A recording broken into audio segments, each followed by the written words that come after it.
So let's take a look at the exercises for chapter 6. We're starting with the multiple choice questions. The uniform probability distribution is used with continuous random variable would be the correct answer.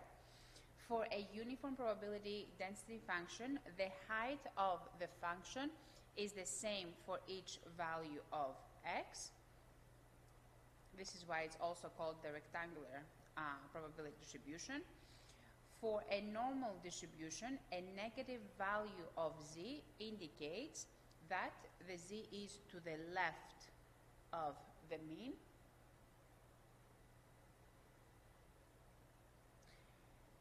Z is a standard normal random variable. The probability of the z-score to be between 1.41 and 2.85 equals to what? We know that we have standard normal probability distribution. That means that mu is equal to 0. 1.41 is to the right. 2.85 is also to the right. And I'm looking for this area. So what you need to do is check your table for a z-score of 1.41. Check your z-table for a z-score of 2.85. The mean is outside the area you're looking for, so you know you will be subtracting the two probabilities, the smallest probability from the largest probability. And if you do so, the correct answer will be 0.0771. Which of the following is not a characteristic of the normal probability distribution? The correct answer in this case would be D. The standard deviation must be 1. The standard deviation does not have to be 1 for normal probability distribution. It has to be positive. The standard deviation must be 1 for a standard normal probability distribution. The normal distribution has a mean of 0 and a standard deviation of 1. This is false. These are characteristics of a standard normal probability distribution, not a normal distribution.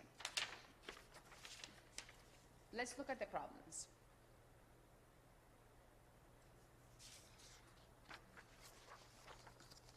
The weight of football players is normally distributed with a mean of 200 pounds and a standard deviation of 25 pounds. This means that we have a normal distribution with mu equals to 200, standard deviation equal to 25 pounds. What is the probability that a player weighs more than 241.25 pounds? Now, we draw the normal curve.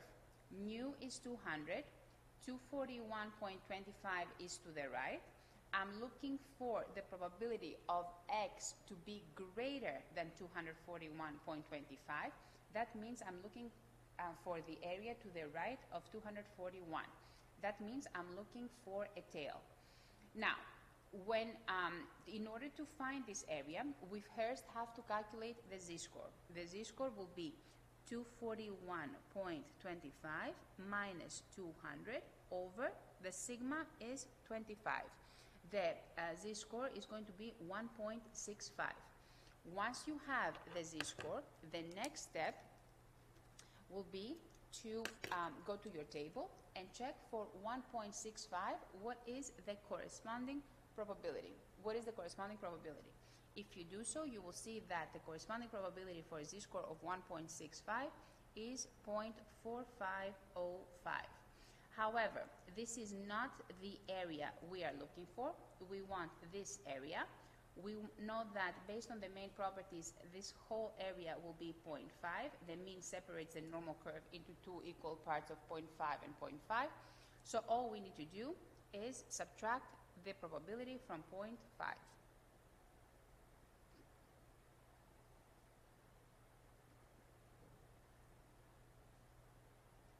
So the answer will be 0.0495.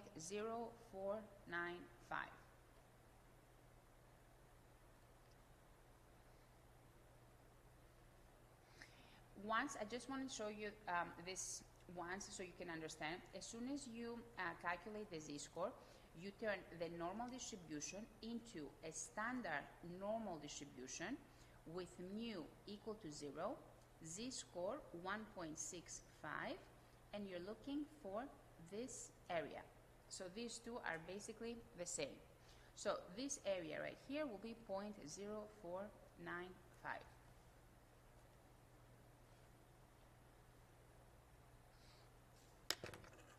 Next, what is the probability that a player weighs between 180 and 220 pounds? Once again, we have the same problem, different question. That means the mean remains the same. 180 is to the left of the mean, 220 is to the right of the mean. I'm looking for this area. Straight away, you should notice that the mean is inside the area you're looking for, so you know that at the very end, you will be adding the corresponding probabilities. To find the corresponding probabilities, we have to calculate the z-score for 180 and the z-score for 220. So you will do 180 minus 200 over 25, and this is going to be equal to negative 0.8. And then you will do 220 minus 200 over 25, and this is going to be positive 0.80. And of course, we expect 180 to have a negative z-score because it's to the left of the mean, and 220 to have a positive z-score because it's to the right of the mean. You take the absolute value for a negative and you check your table. Since we have the z-score, this area here will be 0.2881, and the same for the area to the right, 0.2881. Same z-score, that means same corresponding probability. So as I mentioned before, since the mean is inside the area we're looking for, all I need to do is add the corresponding probabilities. So this is going to be 0.2881 plus 0.2881. This is going to be 0.5762 for the probability that I'm looking for.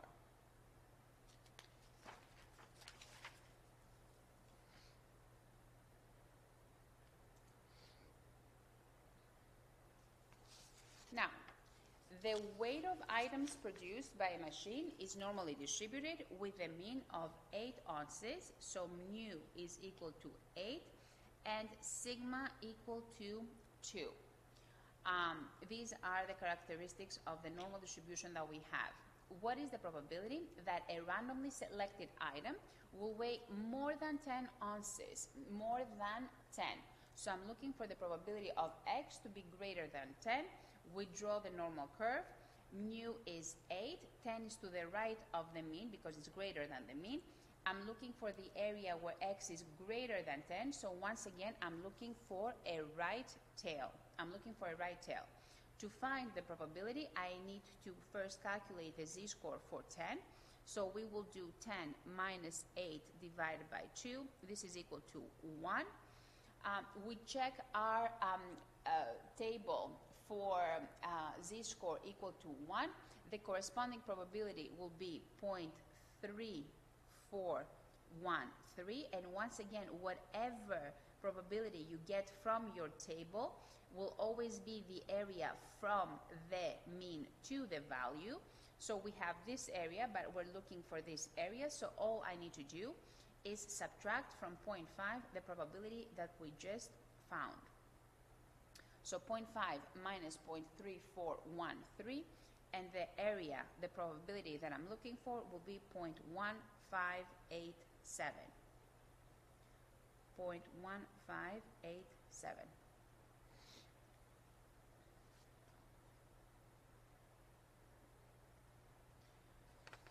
For the second question, what percent of the items will weigh more than 6.4? So now I'm asking for a percent.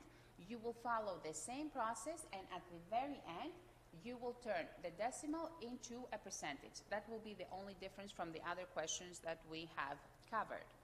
So we calculate the z-score for 6.4. I want x to be greater than 6.4. That means the whole area to the right of 6.4, not just up to the mean, the whole thing. We will do 6.4 minus 8 over 2. We expect a negative z-score. That's going to be negative 0.8. Negative 0.8. Now, we will take we already know that this part of the area is 0.5, and the corresponding probability for a z-score of 0.8, if you look at your table, will be 0.2881. So all I need to do, as you can see from the graph, is simply add the corresponding probabilities. So 0.5 plus 0.2881, 0.7881 for the probability, which I'm looking for the percent, so I will turn it into a percentage, 78.81% for the answer.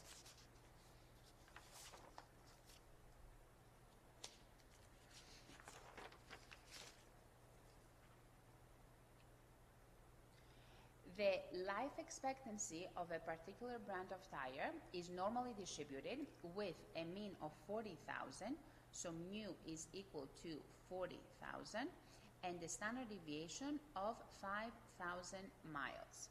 What is the probability that a randomly selected tire will have a life of at least 30,000 miles? At least 30,000 miles means that I'm looking for x to be greater or equal to 30,000 miles. We draw the normal curve. Mu is 40,000. 30,000 is to the left of the mean.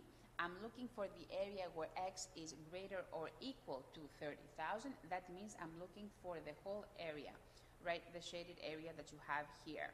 I already know that this part of the normal curve is 0.5, and I'm missing this part. To find this part, we will calculate the z-score. So we will have 30,000 minus 40,000 over 5,000, and this will give me a z-score, a negative z-score of 2. We check our table for the absolute value for a z-score of 2. The corresponding probability is 0.4722. 0.4722, and I simply add the 2.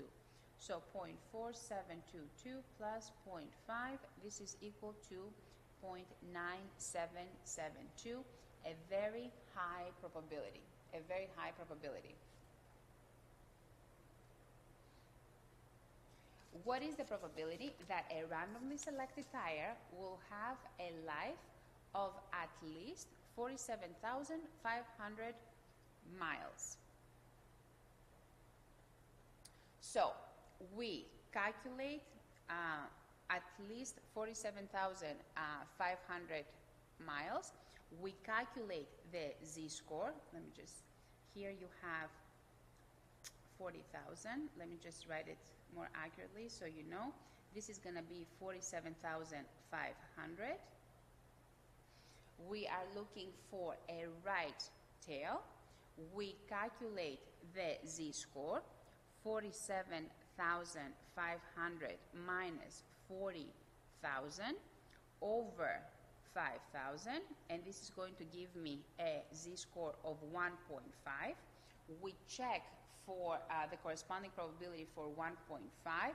This is going to be equal to 0.4332. I'm looking for a tail, so we know that we will be subtracting from 0.5. So 0.5 minus 0.4332, this will be equal to 0.0668, right here. So this is your answer.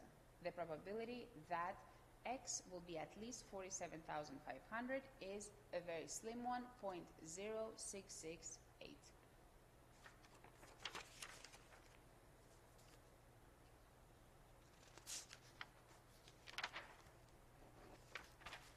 What percent of the tires will have a life of 34,000 to 46,000 miles? So let's look at that. 40,000 is the mu, 34,000 is to the left of the mean, 46,000 is to the right. You're looking for an area where the mean is inside that area, so therefore you know that at the end you will be adding the corresponding probabilities. You have two values. You're going to need to calculate the corresponding z-scores for both values. So we will do 34,000 minus 40,000 over 5,000, and that's going to be equal to negative 1.2.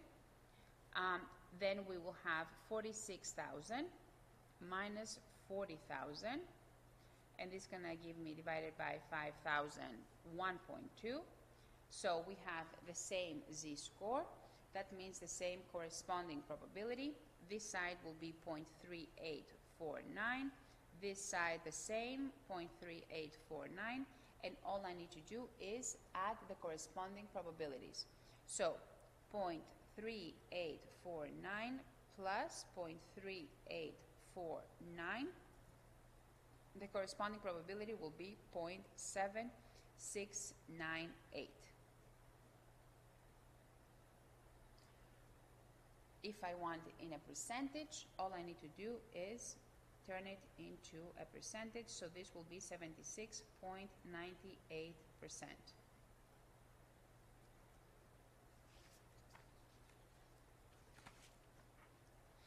Now, for problem number 4, the assembly time for a product is uniformly distributed between 6 to 10. So we have the minimum is 6, the maximum is 10. Find the probability of assembling the product between 6 and 7 minutes. So we put down our numbers. 7, we are looking between 6 and 7, so I'm looking for this area. So the probability of x to be between, basically, let me just write it down. 6 and 7 will be equal to 7 minus 6 over 10 minus 6. So this is going to be equal to 0.25. With uniform distribution, things are a lot easier. Find the probability of assembling the product between 7 to 9 minutes. Between 7 to 9, this is the area that I'm looking for. Let me just write it down. I want x to be between 7 and 9. All I need to do is 9 minus 7 over 10 minus 6. So this is going to be equal to 0.5.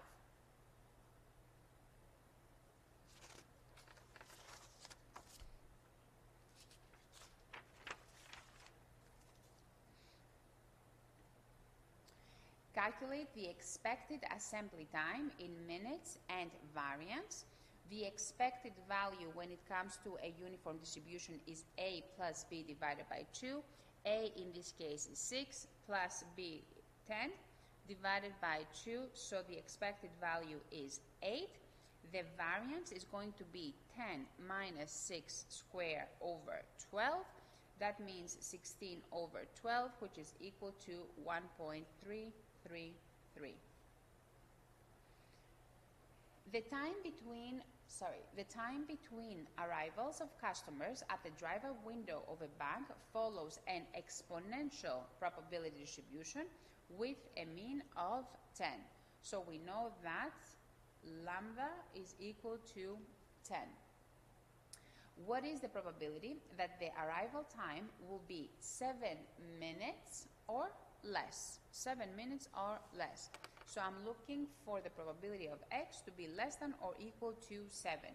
This is our graph, so I'm looking for the area to the left of 7.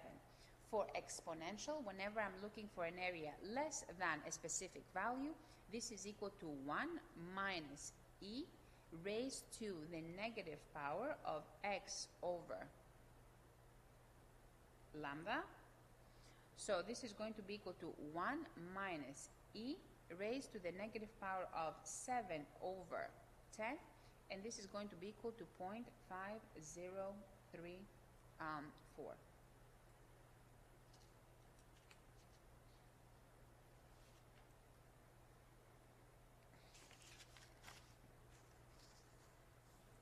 Now, what is the probability that the arrival time will be between 3 and 7 minutes? So we follow the exponential function with lambda is equal to 10. We are looking for an area between two values. So in this case, you have two ways to figure this out. You can either find the area that is greater than 3, and subtract the area that is greater than 7, or you can find the area that is less than 7 and subtract the area that is less than 3. So there are two ways of figuring this out. I will go with finding the area that is less than 7 and then subtract the area that is less than 3. So I will do 1 minus e raised to the negative power of 7 over 10 minus 1 minus e raised to the negative power of 3 over 10. This is going to be equal to 0.5034 minus 0.2592, and the answer will be 0.2442.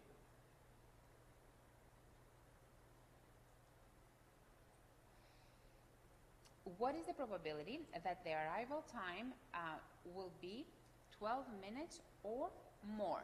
12 minutes or more, I'm looking for this area. Whenever we are looking for an area where x is greater than a specific value in exponential, this is equal to e raised to the negative power of x over lambda.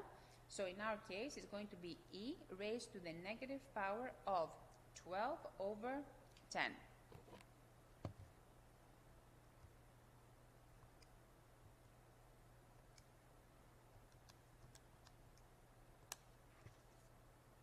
So this is going to be equal to 0.3012. And let me just make sure that everyone understands how to use the graphing calculator when it comes to exponential. You want to go to second ln, negative, you're going to press this button here, 12 divided by 10, enter. And this will be your answer.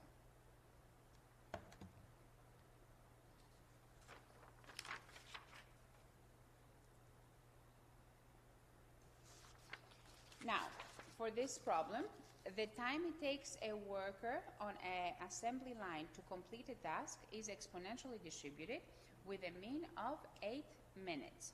What is the probability that it will take a worker less than 4 minutes to complete the task? We graph the area, we highlight the area that we are looking for, less than 4, that means 1 minus e raised to the negative power of x over lambda. So this is going to be 1 minus e raised to the negative power of 4 over 8, and the answer will be 0.3935.